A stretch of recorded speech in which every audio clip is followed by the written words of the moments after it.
मतलब कि जघन्य अपराध है। और इस जघन्य अपराध में जिन लोगों का हाथ है, चाहे वो प्रशासन हो, डॉक्टर हो, चाहे वो हॉस्टल की जो संचालिका थी वो थी, तो वैसे सारे लोगों पे कार्रवाई होनी चाहिए। गृह मंत्री कहते हैं कि भाई बुलडोजर चलाने की बात करते, तो आज शंभू हॉस्टल में क्यों नहीं बुलडोजर चला दिए? वो जिस हॉस्टलों में इस तरीके का कुकर्म हो रहा है और जो लोग ऐसा कुकर्म करवा रहे हैं, उन लोगों पे बुलडोजर चलवाइए। और वो प्रशासन जिसकी इसमें मिली जुली जो मिला जुला हुआ है, चाहे वो अस्पताल, चाहे वहाँ के डॉक्टर, जो लोग इस पे मिले जुले हुए, जाइए उस हॉस्पिटल पे आप बुलडोजर चलवाइए।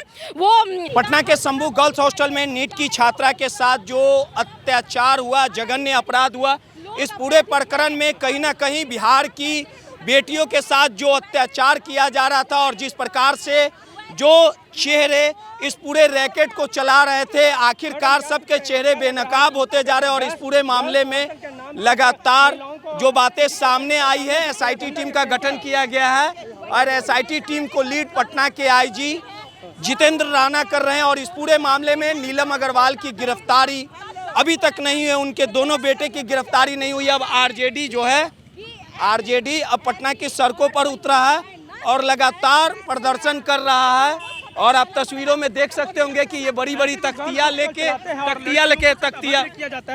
लेके साफ तौर पे प्रदर्शन कर रही है। और इनकी मांग है कि इन पूरे दोषियों पर कड़ी कार्रवाई हो। और साफ तौर पे इस पूरे मामले में अभी तक मनीष रंजन की गिरफ्तारी हुई है, जो बिल्डिंग का मालिक था। अब देखिए कि लगातार इसमें देखिए सीधे तौर पे पूजा यादव जी हैं हमारे साथ। पूजा जी, इस पूरे प्रकरण पर अब पटना पुलिस से लेके हर एक एसआईटी पर सवाल उठ रहा है। डॉक्टर रोशनी जो है, जो चित्रगुप्त नगर थाना प्रभारी है, उन्होंने पूरे केस को गुमराह किया। डॉक्टर प्रभात मेमोरियल अस्पताल जो है, उसके तरफ से झूठ बोला गया, झूठा रिपोर्ट दिया गया और कहीं ना कहीं एक बेटी के इज्जत के साथ तार हुआ। इस पूरे देखिए मैं एक चीज़ बताना चाहूँगी कि वो बच्ची जो गायत्री थी, वो ग्रामीण परिवेश से थी और वो एक सपना संजो करके उसकी जो फैमिली थी, एक सपना संजो कर अपनी बच्ची को पढ़ने के लिए उन्होंने पटना भेजने का काम किया था। आप समझ सकते हैं कि ग्रामीण परिवेश से कोई बच्ची अगर बाहर पटना जैसे शहर में पढ़ने के लिए आती है, तो बहुत भरोसे और विश्वास पे वो बच्ची भी आती है, परिवार भी भेजता है। और एक भरोसे पर ही उस हॉस्टल में उसको रखा गया था नीट की तैयारी करने के लिए।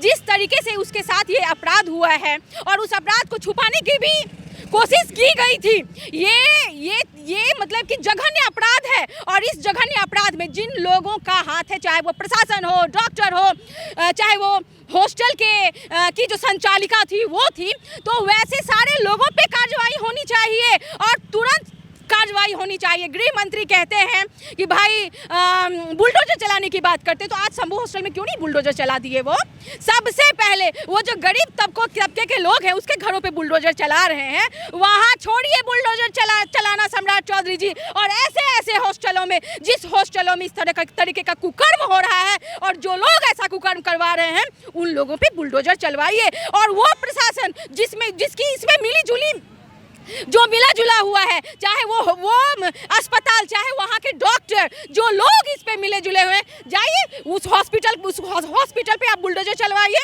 वो शंभू हॉस्टल पे, शंभू जो हॉस्टल है, उस पे आप बुलडोजर चलवाइए। तो ये सब करने की जरूरत है, नहीं तो नित्य दिन आपको ऐसी घटनाएं देखने सुनने को नित्य दिन मिलेगी। पूरे प्रकरण में हॉस्टल की जो संचालिका है नीलम अग्रवाल, उसकी गिरफ्तारी ना होना, बिल्कुल उसके दोनों बेटों की भी गिरफ्तारी नहीं हुई है, बल्कि वहाँ की बच्चियां ने कहा है, मैंने ऐसा स्टेटमेंट भी सुना, बहुत सारी बच्चियां ये कह रही है कि उन लोगों ने ही मिलकर ये जघन्य अपराध किया है और करवाया है। तो आज बहुत सारी बच्ची थी उस हॉस्टल में, सबके पेरेंट्स आकर सारी बच्चियों को लेकर के चले गए हैं। तो क्या ये बेटी पढ़ाओ बेटी बचाओ का नारा देते हैं नीतीश कुमार जी? तो बच्ची बचेगी तब तो पढ़ेगी, और जब बच्ची बचेगी ही नहीं तो पढ़ेगी कैसे? आरजेडी लड़ाई लड़ेगी। बिल्कुल, आरजेडी राष्ट्रीय जनता दल हमेशा से माँ बहनों महिलाओं के लिए हमेशा से खड़ा रहा है, आज भी खड़ा है और इस तरह हम लोग आगे भी खड़े रहेंगे। आज हम लोग आक्रोश मार्च निकालने का काम किए हैं और आगे भी सड़क से सदन तक लड़ाई जारी रहेगी। पूजा शेखर यादव थी, बेबाक बोलती है। उन्होंने कहा कि आन बान शान की जो लड़ाई है, महिलाओं और बेटियों की इज्जत को लेके लड़ाई अंतिम सांस तक लड़ी जाएगी।